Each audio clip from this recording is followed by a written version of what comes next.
and welcome to our webinar, Beyond the Feed, Engaging Gen Z Across Multiple Channels. My name is Arda, and I'm part of the marketing team here at StackAdapt. Now, let's get started. I will hand it over to our presenters. Hi, everyone. Again, echoing what Arda said, thank you so much for joining us today. So I think we can start quickly with a very quick intro. So my name is Khaled, or Khaled.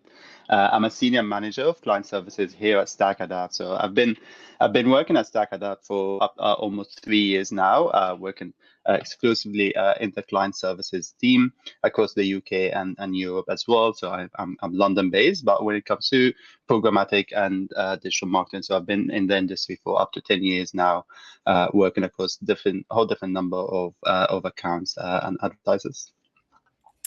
Hello, everybody. My name is Ines. I'm an account manager at StackAdapt for almost 1.5 years now.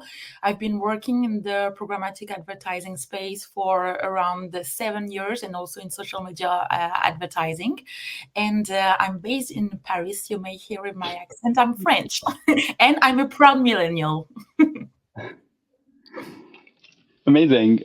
And for those who are not familiar with StackAdapt or don't know who we are, we're basically an omni-channel demand-side platform or a DSP. So what we do is we empower advertisers to plan, execute, and report on their programmatic campaigns. So that goes across all the different programmatic channels, from display, native, all the way to digital out of home. And it is available as a self-serve or a managed service. So before we start this presentation, I want to test your knowledges around the Gen Z vocabulary. So we will play this little game. And just the first rule, please react with emojis if you know the word. I will ask you if you know this signification or not. And no shame, we are here to learn. So please, you will learn something at the end. So let's start with the first word. Someone cooked here. Do I see some reaction? Do you know this word? No? So here, what does it mean? It means that someone did an excellent job. Like, for example, after this presentation, you will say, oh, this presentation was amazing. Someone definitely cooked here. Let's go with the second word, which is the word bet. Bet, do you know what it is? So bet means an agreement or an affirmation. For example, in a sentence, you can say, can you handle this client meeting? Bet, of course. Let's start with the third word. IYKYK. So it means an insider knowledge or a shared experience. So for example, I can say, I'm trying to explain my job in digital advertising to my grandparents. If you know, you know. We all know it's a struggle, right? Over words, gagged. Gagged. So gagged means that you are shocked or surprised. Like, for example, you can say, oh, I was gagged when I saw the sales number because they are amazing thanks to my StackAdapt campaign. Then the other word will be the word mid. So mid means something that is kind of average. So for example, you can say, what about the new campaign?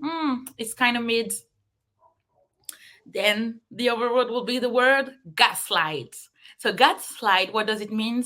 It means that you manipulate someone into questioning their reality. For example, you can say, oh, don't gaslight me. I know what I saw. And last but not least, the last word is out of pocket. Out of pocket, what does it mean? It means that you are acting out of a line or inappropriate. And you can say, oh, his comments in the meeting were totally out of pocket. Yeah, maybe you feel older now or not, but at least you've learned something today. It definitely makes me feel older. I think I've probably recognized half of the words in there, so I've definitely learned something with this slide.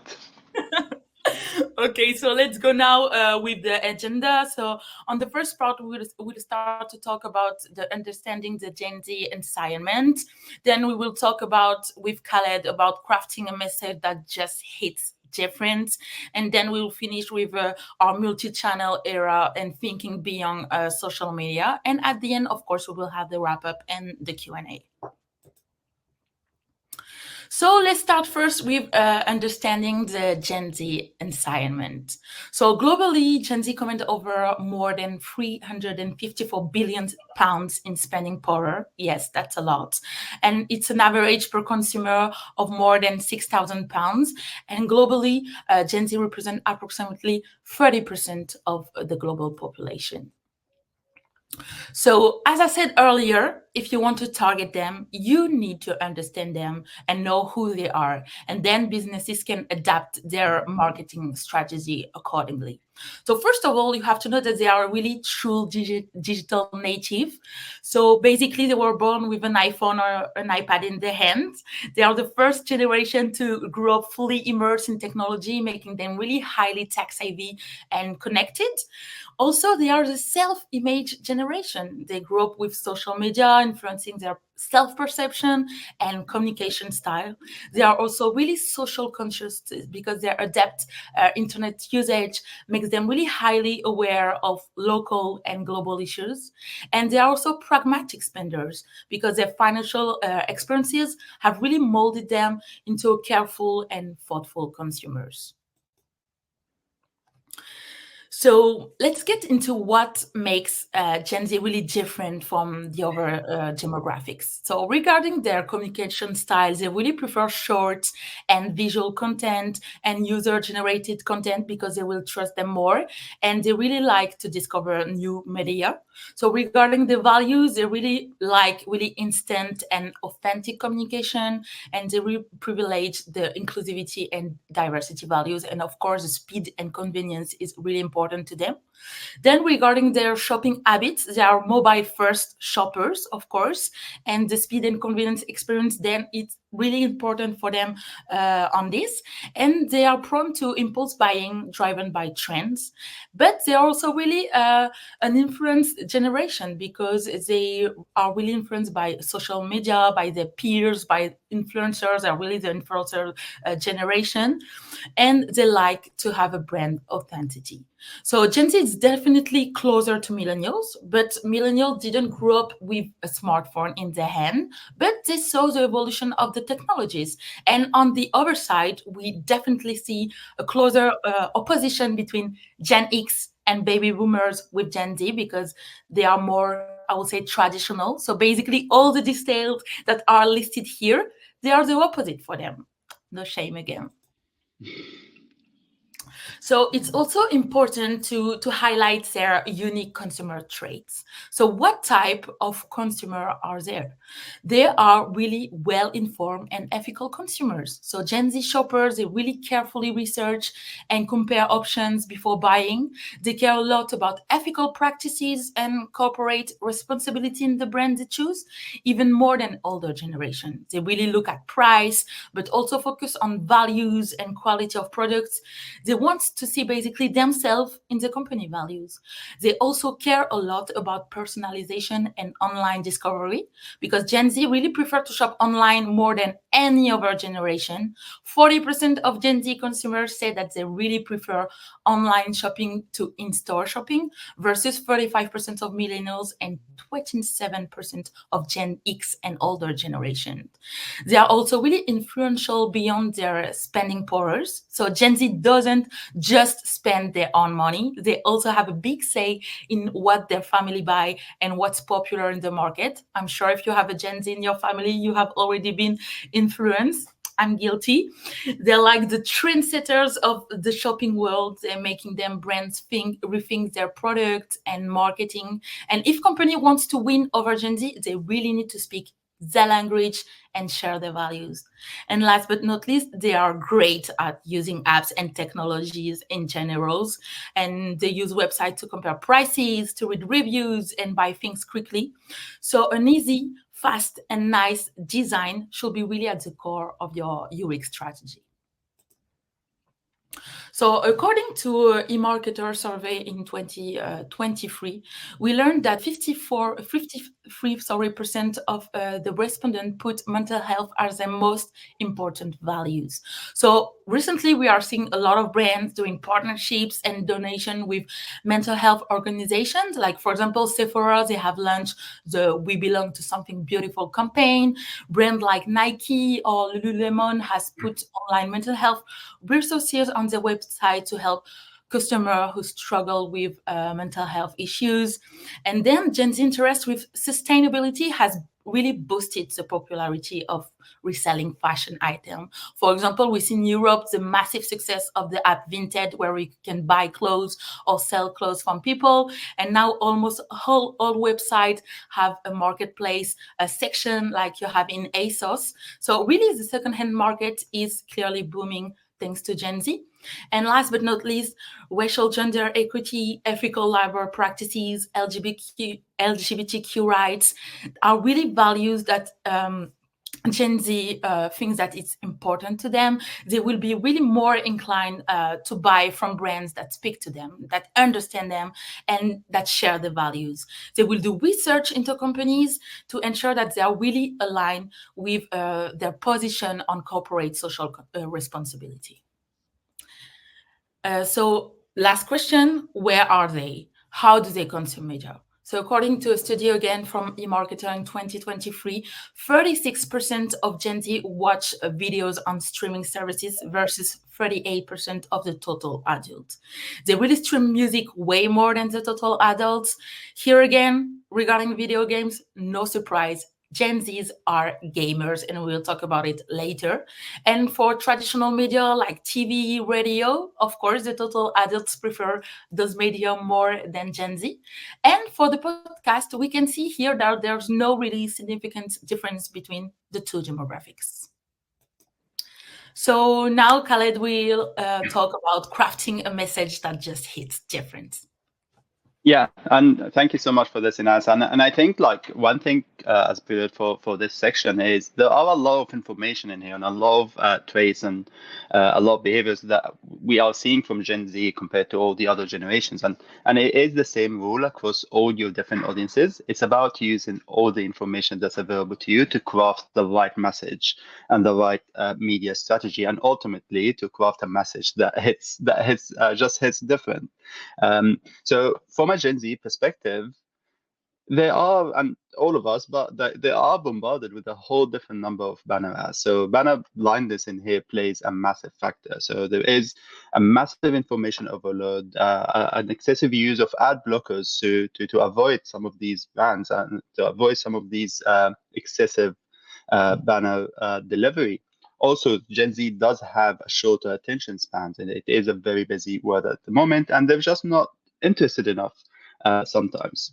So in order to reach Gen Z, all of these considerations need to be taken into account. So to really cut through that information overload. So Gen Z and millennials are quite bombarded with information from influencers, from TV, from online reviews, from social media, especially, and it makes it quite tough for marketers, for all advertisers to capture their attention and put their brand out there. So from a strategy perspective, using targeted personalized content to stand out amongst the noise makes a huge difference. And it's really important to have the right message to stand out amongst that noise. And that can happen by leveraging the right data analytics. To use all the data that you have access to, use all the information you have to understand your audience better and to tailor your message to their interests and to their needs to stand out.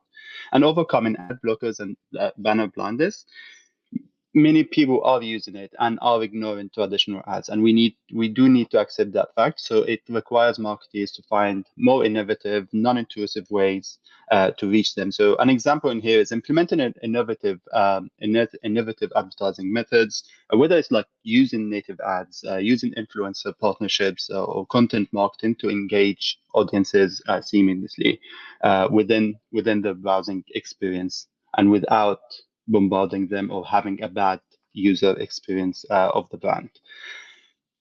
In order to amplify this a little bit further, is actually using authentic content rather than using not very well thought messages. Using authentic content goes a long way because, as Ines mentioned earlier, Gen Z truly values authenticity and truly values good content and can quickly spot inauthentic marketing or messages that are not genuine. So they will engage more with brands that are aligned with their own values. So the strategy in here is for each brand and for each advertiser to actually understand their own values and making sure that they are aligned with the targeted audience, to be transparent about your brand values and what actions you've taken. So one example that Inez mentioned earlier, for example, Lululemon having more mental health awareness on the website. So that's something that helps the audiences and also aligns with the values of the audiences.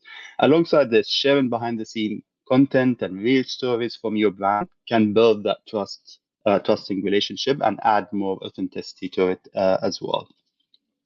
And with shorter attention span as well, Gen Z and millennials, for that matter, need more concise, to the point, engaging content. No one's gonna sit there watch a 15 minutes ad or a 10 minutes ad, or for that matter, a 1 minute ad. So it needs to be. We need to develop a very concise and captivating content, and to use potentially short form videos, catchy headlines, interactive elements to quickly capture and retain that attention and make sure to deliver the message while appealing to social conscious consumers as well. So both generations, Gen Z and millennials, prefer brands that take a stand on social and environmental issues.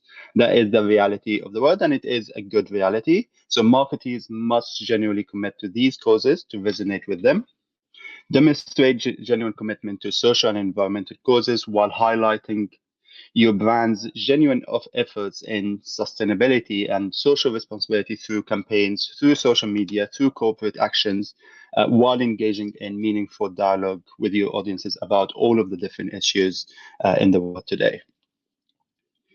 And this brings us to understanding what can you do about it. So obviously, like, understanding all of these different elements, all these different strategies to showcase the right message to your audience and to deliver this in a more effective way. So first of all, showcasing an unfiltered image goes a long way. So it comes back to the whole authenticity side of things. So fully highly edited photos, AI generated photos, yes, can make things easier, but it can also come across as not authentic. So unedited photos sometimes that highlight the natural beauty, real life moments can really go a long way to drive your brand message, while encouraging influencers to share content without filters to promote genuine presentations. And in addition to this, embracing diversity and inclusion is an incredibly important point that every marketer needs to take into account. So featuring diverse models and voice in your marketing campaign to reflect a variety of races, genders, body types, and making sure that everyone has the right level of representation within your brand, while highlighting stories from different backgrounds as well to show that inclusivity and for it to actually come from a genuine place from the advertiser. And I think that kind of following up on the short attention span as well, like not using long messages, not using long videos. So creating engaging video content can massively help with this. So developing short, impactful videos for like we all enjoy like reels on TikToks, on Instagram to capture attention quickly, and these can go a long way with millennials, but with Gen Z more as well. While using narrative-driven content that tells a compelling story or conveys the message in a very strong way. And also using interactive content, whether these are quizzes, interactive posts, or even polls, but ultimately having that interactive tool to make your content more immersive. And ultimately, if you can make it a bit more fun, that will also grab attention a little bit higher. And also highlighting authentic stories while support social and environmental causes both can go a long way. So if I actually go to the next slide in here, one thing that to mention, or an example here, is also using humor in your creative messaging. So we've all seen, for example, the Uber Eats ad in here that kind of like shows that humorous side of things, and that will be a memorable moment, and make sure that that it does resonate with Gen Z, and make sure that you put that brand name on top of mind. And also, like for example, Nike does do a lot of effort to promote the diversity and promote awareness of social justice, and ultimately it makes it quite memorable. So using all these different strategies can help your brand to be successful, and can you help the campaigns promoting your brands to be successful, as long as they are representing the values of the brand. So it does start from the brand itself, and also implementing all of these values and all of these techniques and tactics across your campaigns. But the question in here is, how can this actually translate into your creative planning? So from a DSP perspective, so from StackAdapt as example, we have over the 15 different parameters to choose from to actually segment and to control the message that you are delivering to your audiences. So that can go from enhancing your message with driving the right message in the right geographic location at the right time of the day, on the right device, during the right correct weather condition, and also like in the right language and supply source. So ultimately in here, it's not the ultimately in here there aren't any limitations on how many rules you can apply. But the most important thing in here is to make sure that we are using the right message to the right user at the right time, while making sure that the message is as authentic as possible. One thing that we find to work quite well as well is mimicking social experiences. So it's true that the social media increases dopamine and that chemical in our brain that makes us quite happy. So and also it does come as authentic content creation as well. So social display is one of these formats that are authentic recreations of social media posts, but used as a programmatic media. So it's a way to link both worlds together. And because they take the visual cues from social media, we are conditioned to feel the happiness and feel like to be more engaged with them when we see these cues combating banner blind, and that generally combats banner blindness and drive higher results. So one thing we've seen is that we've seen 25% average increase in terms of click-through rates when using social display as a format.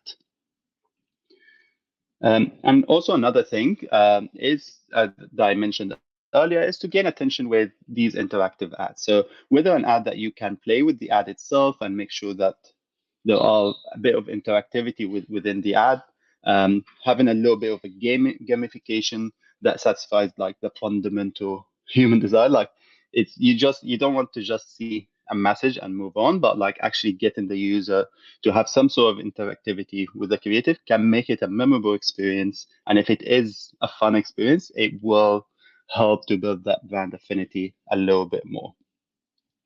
But one thing I am sure that probably everyone is thinking as well, like the possibilities here are endless, and of course, resources are quite limited. And some of these interactive ads, some of the different creative messaging does need a lot of resources, and it does need a lot of technical knowledge, and it does need a lot of brainstorming as well. And I think like one good thing in here is to obviously start to understand the brand itself. From our perspective, we do have creative studio services as well that can help your team from both ad productions and ad consultation point of view. So whether you're using your existing assets or starting from scratch, the team will help to build and provide recommendations, whether it's for display, native, audio, video, even digital out of home and CTV, that your audience can help out but pay attention to. And also from a consultative point of view as well, like we're always happy to have a chat to see where you can improve in terms of your creative offerings. But ultimately, from all of these different elements, understanding your audience, understanding your creative capabilities, and understanding what message to deliver at the right time, it's really important to put everything together. So Inas will be taking us in our multi-channel era and actually thinking beyond social as well. Thank you, Khaled. Yes, as he said, Gen Z are not only on social media, they are everywhere. So you should do your strategy according to that, according to their behavior. So that's why we will talk now about the benefit of running a multi-channel strategy. So a consistent message across different platforms really help to reinforce the brand recall. So because the exposure for various channels really increases the likelihood of Gen Z remembering and recognizing the brand when making purchasing decisions. So next slide, please. Yeah, so as I said, Gen Z is in multiple channels, so you should. So 75% of buyers use multiple channels before converting. And the more you see the ad, the more you see the message, the better you remember of it. And why it's beneficial? Because it will increase the reach and the engagement. You will have a wider audience, because utilizing multiple channels really allows brands to reach Gen Z across various platforms where they spend time, such as social media, video streaming services, gaming platforms, and more. And also you will have a higher engagement, because different channels really cater different content type and user behavior, enhancing overall engagement by providing diverse content that really appeal to various interests and habits. You will also improve the brand recall, because once you repeat the message across multiple platforms, it really reinforces the brand recall, because a consistent messaging across channels really helps Gen Z to remember the brand and its offering. And also the exposure for various channels really creates multiple touch points, making it really more likely that Gen Z will remember and recognize the brand when making purchasing decision. And also it would enhance the trust and credibility. It's also really important that you have a cohesive presence across different platform builds trust and credibility. And Gen Z really values consistency and authenticity, as Khaled said earlier, which can be really demonstrated through a well-coordinated multi-channel strategies. So Gen Z's players really feel a strong affinity for games, that making them really a valuable channel for advertiser to forge meaningful connections. So gamers are not just kids. Yes, diversity in gamers is strong in terms of demographics and interests, with approximately a gender share splitting nearly right down the middle between male and female. 72% of the respondents say that they really felt that they could be their authentic selves while playing games, and 65% play games more than 3 hours per day. Yes. Gaming marketing is really used now by brands worldwide. They understand the importance of it, like from Gucci to Nike to Old Spice and Danone. Really, all verticals are realizing the benefits of in-game branding. Why this success? You can ask this question, because no one likes disruptive ads, of course. And in-games really allow you to be integrated in an ecosystem that cuts through the clutter, increases brand relevance, and there's no way to block your art. So we have at StackAdapt an in-game solution, and that really allow you to measure the effect and the success of your campaign. You can combine this with precise targetings and key performances indicators, like the visibility rate and video completion rate, for example, that really allow you at the end to measure the success of your campaign. Of course, the ad will be in a non-clickable environment, and it's highly viewable and really a non-intrusive format. And the format blends really seamlessly into the gaming environment, for example, through the form of billboards, walls, and more. And also it's available on display or video, and on mobile. You can target mobile or desktop. So really, Gen Z shows a really strong preference for subscription video on demand services, frequently using platforms like Netflix, YouTube, or TikTok. They really spend like almost 3.4 hours per day watching online videos, primarily on smartphones. And over 70% of Gen Z content consumptions come from streaming. They are definitely paying more to be subscribed to those those channels like Netflix or Amazon, they have a ton. And 40% of Gen Z and millennials said that they would like to have the ability to click on ads through SVOD services to be able to get more information about products and purchase them directly. Amazing. So one thing also to add to this. So obviously the Gen Z does spend a lot of time in streaming services. So streaming services doesn't just go on CTV only, but it actually goes beyond this with OTT. So driving awareness with with a well robust OTT strategy does go a long way. So 76% of UK consumer, that's not just Gen Z, that's across the whole of the UK market, say that they don't mind watching ads in return for free content. So it is quite important to actually take advantage of this and making sure to drive your right message to the consumer in the right environment as well. So an ad with a focus on a CTV, it should be slightly different with the focus on your OTT strategy, but rather taking advantage of across all your devices. Because one thing, and you can see the stat here on the screen, is that 62% of Gen Z specifically think CTV ads are more relevant than traditional TV ads. So it's really important to make sure taking advantage of this. So I want to show you like a quick ads as well from when the stakes are high and every second counts. Okay, for the CPM here. Your CPM is 20% lower with conversions up 40%. Amazing. And if I wanted to check reporting for creative insights? Just sent it. You should get it now. Wow, that was fast. Always happy to help. It's speed that makes the difference. Transform pressure into performance with StackAdapt.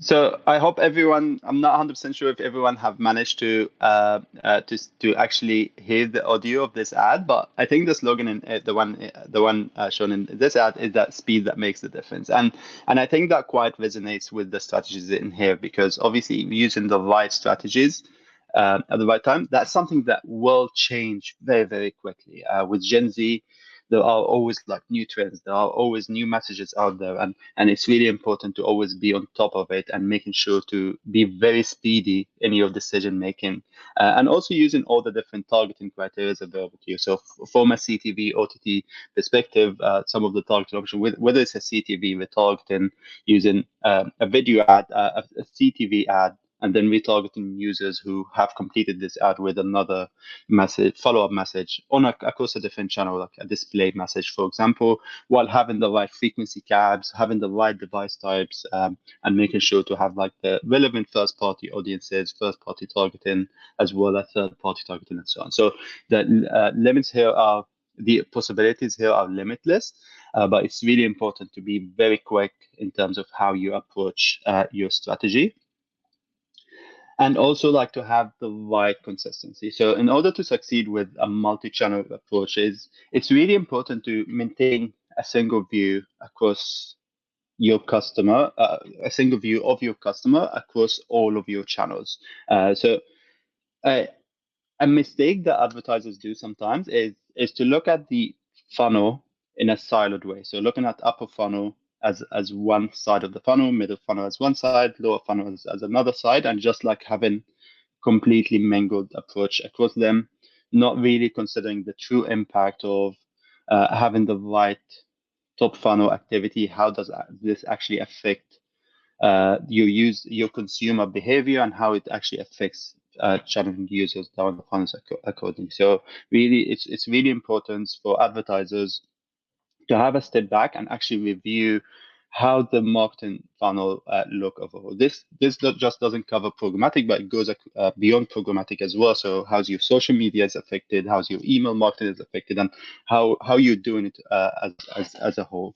While setting the right level of testing, that goes a long way. So one thing I'm always very passionate about is having the right test and learn approach. So there's never one answer that will fit everything. There's never one magic answer of like how you will reach Gen Z or how you will reach millennials or how you will achieve one specific goal, but having a robust test and learn strategy and making sure to make the most of all your learnings into the next phase of the campaign, or if it's a BAU always on campaign, is to make sure to always adapt and improve as you go along while having a robust test and learn approach.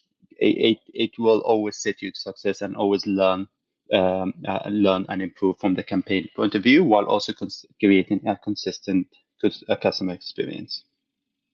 So from a multi-channel tactic example here. So this one, for example, is for retail media, and it can be quite interchangeable. So you can look at your awareness more of obviously like your brand awareness. So that's purely like your social media display, having more interactive digital out of home, and even like in game. And then from consideration point of view, you may actually be surprised to see CTV ads in here, but it's all about driving the right message and pushing users down the funnel accordingly. So it's driving that consideration is with the right message, and then obviously going into the lower funnel. And it's like that's the point where you need to add much more emphasis on urgency. So something like a countdown creative, if you have a promotional, for example, something ending at the end of the week or so, is to make sure to add that piece of urgency, and also making sure to have a robust and strong retargeting strategy. But it also goes beyond programmatic. So it's really important to link all your wider marketing funnel all together. So one thing that is enabled in here is to really scale up your media audiences by doing social retargeting. So one thing is that can be enabled is for users who you have reached through your programmatic, through your display ads, for example, through your native ads, you can place a StackAdapt retargeting audience pixel within an impression tracker. So what this will enable will enable you to build a retargeting audience of users who have been exposed to your StackAdapt or your programmatic ads, and then you'll be able to either retarget them or exclude them across Facebook, for example, or across Instagram or across your social media. And this will enable you to bridge the gap between all the different channels in here. So the ultimate goal is to look at your marketing funnel as a one look, and like not look at each individual channel that you have live as in silo to unexpected results just from this one channel, but rather looking at it or from a top level. That's pretty much all the content that we had for you. So I hope everyone found this useful and got some information, whether it's about Gen Z, about targeting criteria, about strategies, and have been inspired to look and to test more things accordingly. But also just to quickly wrap it up, I will hand it over to Ines. Yeah, thank you, Khaled. It was really interesting. So to summarize, first, you have to understand them if you want to target them, of course. It's a new generation, and as you can see, they have their own codes. They are really digital natives. They are well-informed and really ethical consumers, and they want a personalized experience and an easy shopping experience. And it's crucial to understand that in order to have a successful campaign targeting agency.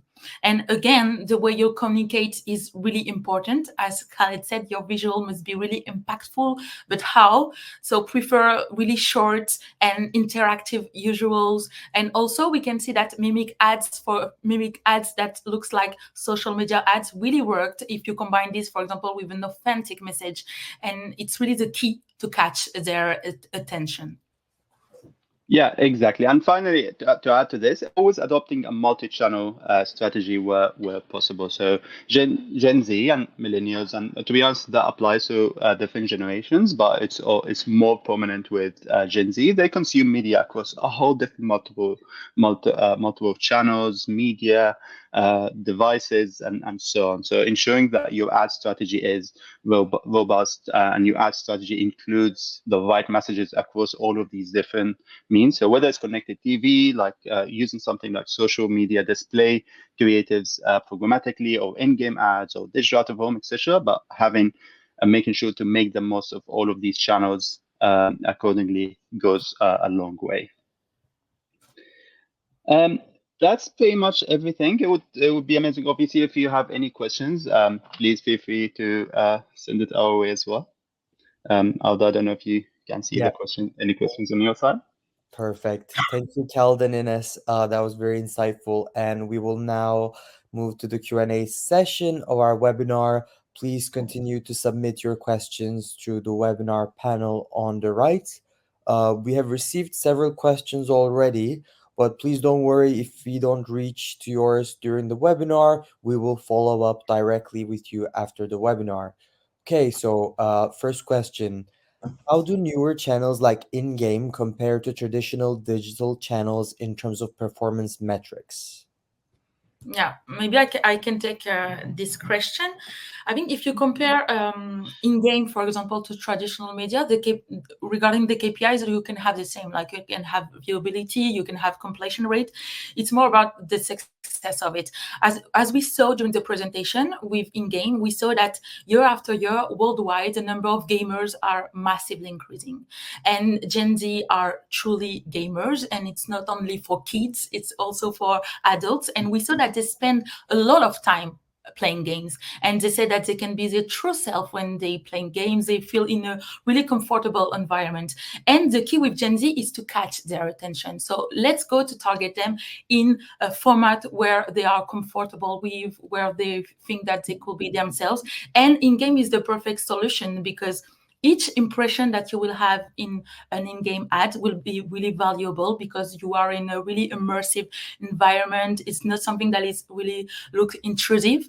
And I want to combine this with the multi-channel strategy that we talked before, because if you combined an ad in an in-game solution, and you combine this with an audio, and you combine this with, for example, a display ad, then you will build the trust with Gen Z, because they will remember your brand, and it will have a huge impact on your brand awareness and the brand impact in general. And that's the key of success with Gen Z. Thank you, Ines. And a second question that we had is, given Gen Z's short attention spans and high ad fatigue, how should we approach ad frequency capping to avoid diminishing returns while maintaining brand recall? I'm happy to take this one. I think when it comes to frequency capping and determining what's the right parameters for your campaign, data is key here. So I think I'll lean back into the test and learn approach. So there is no one magic number that I can say, like, oh, set a frequency cap of 5 per day, for example. That's not gonna work. It's really about understanding your audience, and if there are brand new audience for you, is to understand what is a good starting point and then optimize accordingly. So obviously, from a data point of view, like whatever platform you're using, you'll be able to like look at the impact of having different number of impressions, and then how the user is behaving off the back of it. And that's the importance of using a platform that is an omni-channel platform, just so you'll be able to see to understand the multiple touch points from CTV, display, native, etc., and then understand users being exposed to all these different number of ads, and then how they're behaving off the back of it. And using that data, you will have a clearer understanding of your diminishing returns, and then set your frequency cap and accordingly. But one really important point in here as well, when you do that analysis first time, you will find results, but that will change because users' behaviors change as well, and it changes with your creative. So that's why the test and learn approach in here makes a huge difference, because it's something that you as an advertiser will need to review on a regular basis and adapt to your user behavior. I hope that makes sense. But please let me know if you have any follow-ups as well. Thank you, Khaled. And a third question that we got is, how should we allocate our digital marketing budgets across different channels to effectively reach and engage Gen Z? Is there a recommended percentage split? Yeah, maybe I can answer also to this question. I think there's no magic recipe or magic numbers regarding to the percentage that you need to allocate. let's go back to the test and learn. As Khaled said, you have to test which channel will be the best. And in the multi-channel strategies, it's how you will have learnings regarding your audience and the engagement and how they react. For example, in the multi-channel strategies, you can do a campaign in programmatic and retarget this audience in social media. So then you will have the same messages in two different platforms. So it's all about, again, test and learn. Thank you, Ines. And one last question that we have is that what are the best practices for leveraging first-party data to optimize campaigns aimed at Gen Z?